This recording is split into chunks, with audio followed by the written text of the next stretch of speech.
Welcome everybody to the Nature-Based Workplace Wellbeing webinar. I'm Shirley Gleeson and I am the Managing Director of NADOR, Centre for Integrated Forest Therapy. My background in relation to this work is background in mental health social work, a background in health promotion and different nature-based trainings over the years. So I've kind of put all the work together to develop the nature-based workplace wellbeing plan and for this webinar.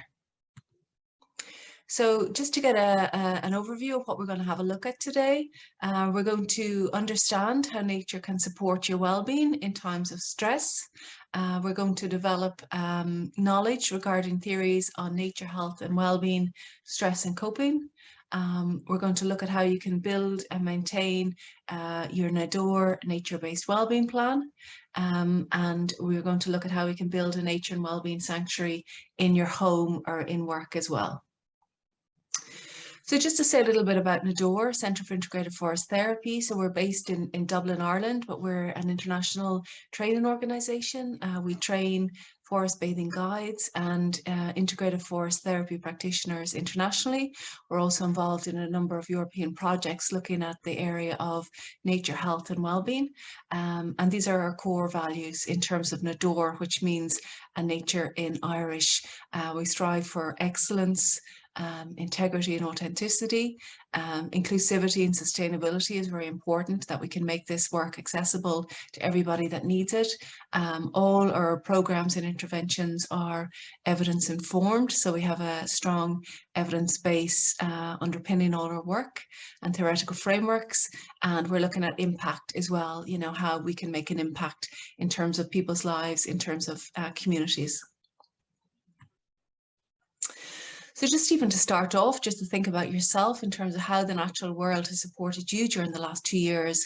I know the last 2 years of the pandemic have been very difficult for people in terms of their own mental health and well-being, and a lot of people turn to nature in times of stress and distress.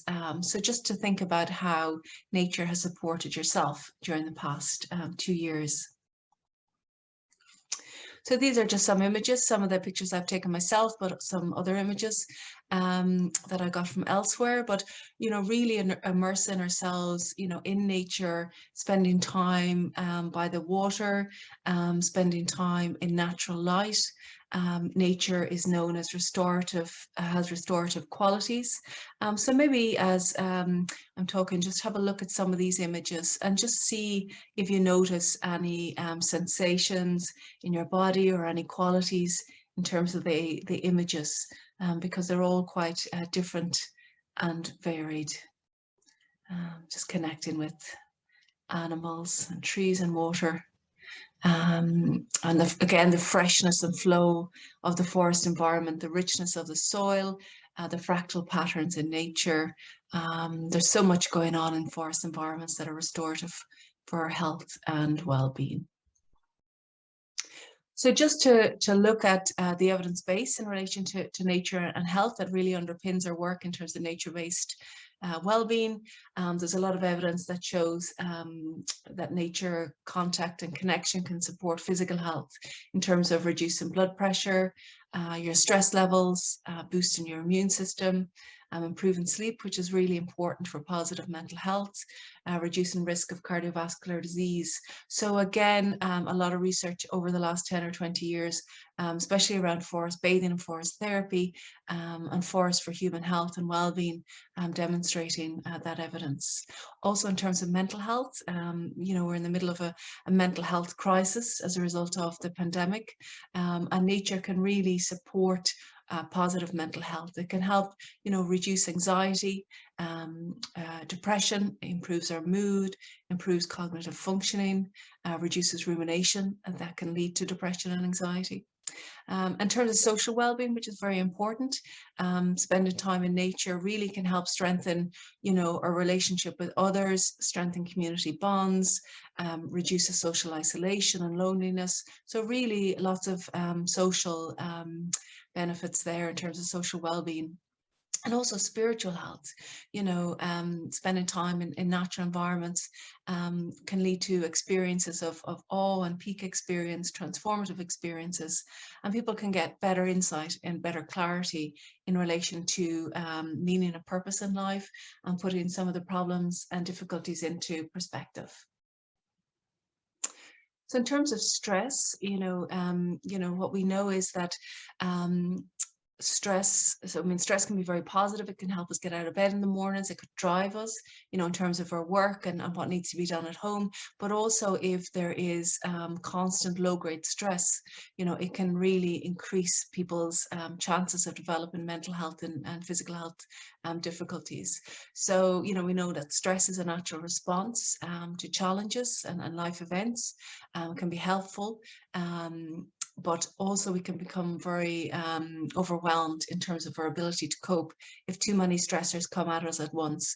And I think that's what we've seen over the last couple of years, that there's been this constant kind of stressful environment in terms of the media, in terms of life and the impact that has had on us. So in terms of one of the models of stress that we look at is the transactional model of stress. And that's basically where there's a poor fit between the demands of the environment and somebody's coping resources. So again, when we're in good form, when things are going our way, we really build up our resources and our energy levels. But when there's lots of different stresses that come together, it can really overwhelm the person. And it's too much, really. The coping skills really reduce, so they start engaging in negative coping behaviors, such as maybe increased alcohol use, drug use. So it really does have an impact in terms of the health and well-being. So what we know is that excessive and prolonged stress can lead to illness such as heart disease and mental health issues such as anxiety and depression. So it's really a pathway, chronic stress, to developing more serious issues. And also in terms of exhaustion, we've seen a lot recently in terms of people experiencing a lot of exhaustion, experiencing burnout, and that we know that in chronic stressful situations, people can enter the exhaustion phase. They don't have any energy left. It's almost like total collapse, their exhaustion. Any little thing can be too much for them. So we've seen people burn out on the front line in terms of health professionals, also in terms of environmental professionals, in terms of the climate crisis. And there really is a lot of burnout now in terms of occupational stress and occupational difficulties. So where does kind of nature fit into this work in terms of nature and stress? So the concept of nature therapy is that people are in this kind of constant low-grade stress state in terms of urbanization puts a lot of stressors on people, people's family lives, people's financial situation, maybe their work life. And nature and spending time in natural environments can be restorative. There is sound of soothing water, the fresh air, the light coming through the trees, looking at the different biodiversity in a park of, a local park, engaging with the flowers, the smells, the sights, the textures. It's all very restorative. And that leads to physiological relaxation. So everything in our body relaxes, our nervous system relaxes. And then when that relaxation occurs, our immune system functioning is enhanced. So what we know is, if we're facing maybe a stressful event, maybe there could be a wedding coming up, could be going for a job interview or an exam, and you might break out in cold sores or you might get sick, your immune system is really impacted because of the stress on your body. But nature, spending time in natural environments, has that restorative effect. So it's known as, preventative medical effect. So it prevents further problems from occurring. It prevents further, illness from progressing.